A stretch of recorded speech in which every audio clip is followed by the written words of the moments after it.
শুভেচ্ছা,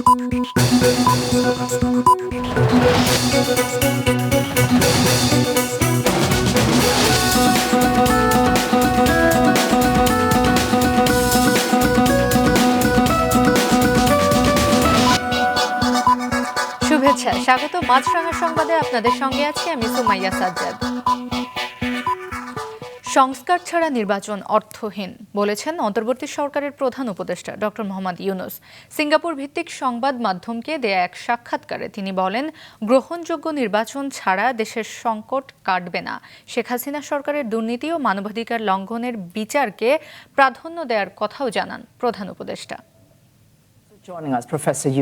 মালয়েশিয়া সফরের সময় সিঙ্গাপুর ভিত্তিক সংবাদ মাধ্যম সিএনএ-কে দেয়া এক সাক্ষাৎকারে ডক্টর ইউনূস বলেন, নির্বাচনের আগে রাজনৈতিক সংস্কার জরুরি, তা না হলে অস্থিতিশীলতা ফিরবে। We don't need reform. We don't need the trial, because election will end everything from our side. So everything will go into the hands of the people who are elected. Imagine you have the election without doing other two things. Then you go back to the same old problems. ক্ষমতাচ্যুত শেখ হাসিনা সরকারের আমলের অনিয়ম, দুর্নীতি ও মানবাধিকার লঙ্ঘনের বিচার এখন অগ্রাধিকার পাচ্ছে জানিয়ে প্রধান উপদেষ্টা বলেন, বাংলাদেশের পক্ষ থেকে শেখ হাসিনাকে ফেরত আনার অনুরোধ জানানো হলেও ভারত এখনো সাড়া দেয়নি। এতে দুই দেশের সম্পর্কে টানাপোড়েন সৃষ্টি হয়েছে। We are not going to get into a battle trying to get Hasina out of India. We said you can keep her. Our trial will go on. Trial will decide what happens to her. But in the meantime, she should not be given any chance to destabilize Bangladesh. নির্বাচনের পর সরকারে থাকার কোনো পরিকল্পনা আমার নেই উল্লেখ করে তিনি বলেন, নির্বাচনের পর বাংলাদেশ যেন সঠিক পথে এগিয়ে যায়, এটাই তার প্রত্যাশা। My job is to make sure a decent, acceptable, clean, enjoyable election takes place. Everybody who are voters can cast their vote, because our voters couldn't vote for the last 15 years. Doctor Yunus বলেন, এক বছরের বেশি সময় ধরে রাজনৈতিক অস্থিরতার পর এই নির্বাচন হতে যাচ্ছে দেশের জন্য একটি বড় পরীক্ষা। এই নির্বাচন থেকেই গঠিত হবে একটি কার্যকর ও জবাবদিহিমূলক সরকার। জাহিদ সেলিম, মাছরাঙা সংবাদ, ঢাকা। আগামী বছর হজের খরচ কমাতে উড়োজাহাজের ভাড়া কমানোর দাবি জানিয়েছে হজ এজেন্সিগুলোর সংগঠন হাব। তারা বলছেন, খরচ বেশি হওয়ায় হজে যেতে নিবন্ধনের জন্য নিবন্ধনের গতি কম। রাজধানীর চীন মৈত্রী সম্মেলন কেন্দ্রে চলা হজ ওমরাহ মেলার দ্বিতীয় দিন তারা এসব কথা জানান। সৌদি সরকারের গাইডলাইন অনুযায়ী 12 অক্টোবর শেষ হবে হজের নিবন্ধনের সময়। গতকাল প্রথম দিন মেলায় এসে হজে যেতে শতাধিক মানুষ নিবন্ধন করেছেন। সংশ্লিষ্টরা বলছেন, হজ ওমরায় যেতে মধ্যস্বত্বভোগীর সাথে লেনদেন না করে সরাসরি বৈধ এজেন্সিগুলোর সঙ্গে যোগাযোগ করে পছন্দের প্যাকেজ নির্ধারণ করলে প্রতারণার ঝুঁকি কমে। আগামীকাল পর্যন্ত চলবে এ মেলা।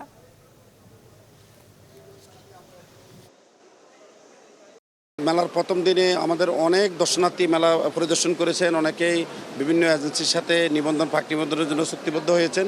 অনুরোধ করব, অবশ্যই আপনারা যাচাই করে সরকার নিবন্ধিত এজেন্সির মাধ্যমে নিবন্ধন পাক নিবন্ধন করবেন, তাহলে আপনাদের প্রতারিত হওয়ার কোনো সুযোগ থাকবে না, স্বাচ্ছন্দ্যে আপনারা হজ করতে পারবেন।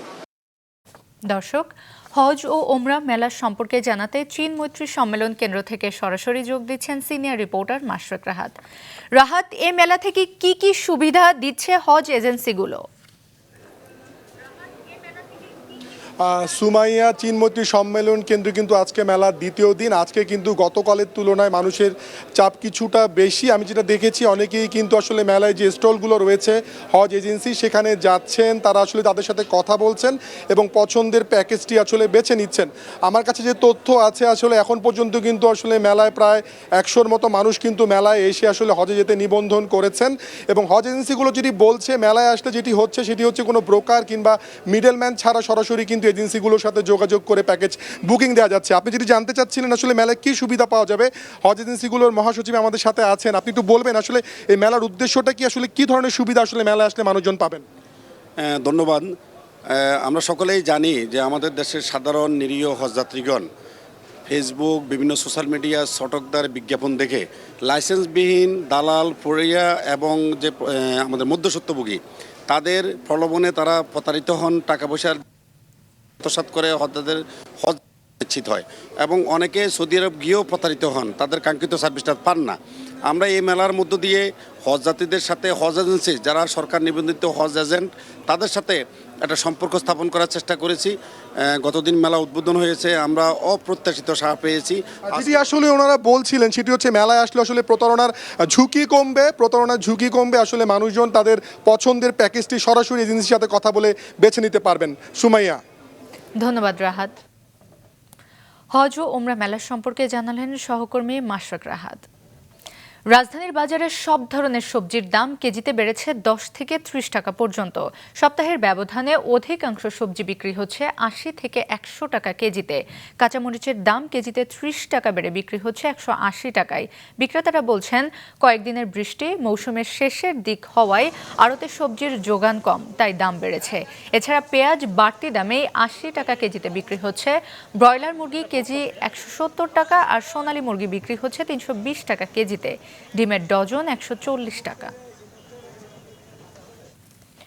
রাজশাহীর পারিলার বামুন শেকড় এলাকায় একই পরিবারের 4 জনের মরদেহ উদ্ধার করেছে পুলিশ। সকাল 9টার দিকে ওই এলাকার নিজ বাড়ি থেকে তাদের মরদেহ উদ্ধার করে পুলিশ। নিহতরা হলেন মিনারুল ইসলাম, তার স্ত্রী মনিরা বেগম, ছেলে মাহিম, মেয়ে মিথিলা। নিহতদের ঘর থেকে একটা চিরকুট পাওয়া গেছে, যেখানে অভাবের কথা লিখেছেন মিনারুল ইসলাম। এলাকাবাসী জানিয়েছেন মিনারুল কৃষিকাজ করতেন, তার ঋণ রয়েছে। উত্তরাঞ্চলে বন্যা পরিস্থিতির কিছুটা উন্নতি হয়েছে। তিস্তার পানি বিভিন্ন পয়েন্টে বিপদসীমার নিচে নেমেছে, তবে এখনো প্লাবিত নদী তীরবর্তী এলাকার ঘরবাড়ি, ফসলি জমি।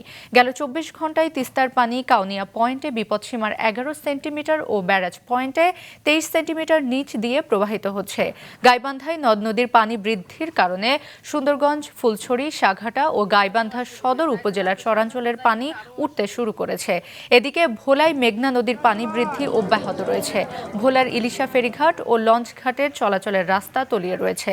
এদিকে যশোরের মনিরামপুর, কেশবপুর ও অভয়নগর উপজেলার জলাবদ্ধ পরিস্থিতির আরও অবনতি হয়েছে। সিলেটের সাদা পাথর উদ্ধারে অভিযান অব্যাহত রয়েছে। সিলেট সহ বিভিন্ন স্থান থেকে প্রায় 90,000 ঘনফুট পাথর উদ্ধার করা হয়েছে বলে জানিয়েছে প্রশাসন। উদ্ধার করা পাথর ধলাই নদীতে প্রতিস্থাপন করা চলমান রয়েছে।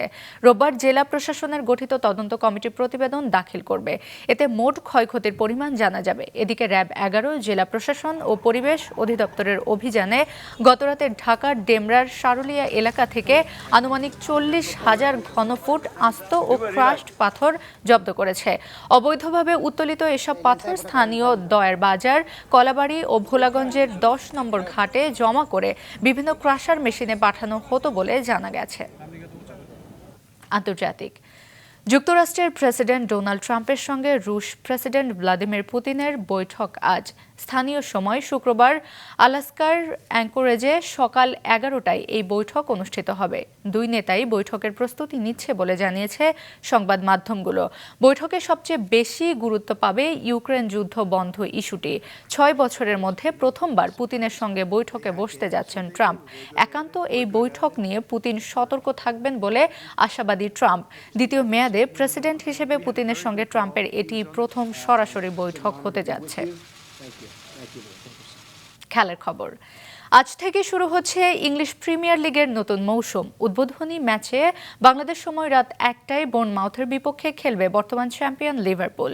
এক সপ্তাহ আগে কমিউনিটি শিল্ডে ক্রিস্টাল প্যালেসের কাছে হেরে শিরোপা জেতা হয়নি অলরেডদের। এবার ঘরের মাঠে জয় দিয়ে লিগ শুরু করতে যাচ্ছে লিভারপুল। বোর্নমাউথের বিপক্ষে সবশেষ 3 দেখায় অলরেডরা 9টি গোল দিয়েছে, হজম করেনি একটিও। লিভারপুলের হয়ে আজ অভিষেক হবে জার্মান তারকা ফ্লোরিয়ান ভার্জের। প্রস্তুতি ম্যাচগুলোতে ভালো ফর্মে ছিলেন দলের সেরা তারকা মোহামেদ সালাহ। সব মিলিয়ে বোর্নমাউথের বিপক্ষে সহজ জয় পাওয়ার কথা লিভারপুলের। এই ছিল এখনকার মতো। ফেসবুকে আপডেট পেতে ভিজিট করুন মাছরাঙা টেলিভিশনের পেজে। ইউটিউব চ্যানেলেও দেখতে পারেন আমাদের সংবাদ, প্রতিবেদন এবং অনুষ্ঠান। আমাদের পরবর্তী সংবাদ দুপুর 2টায় দেখার আমন্ত্রণ রইল।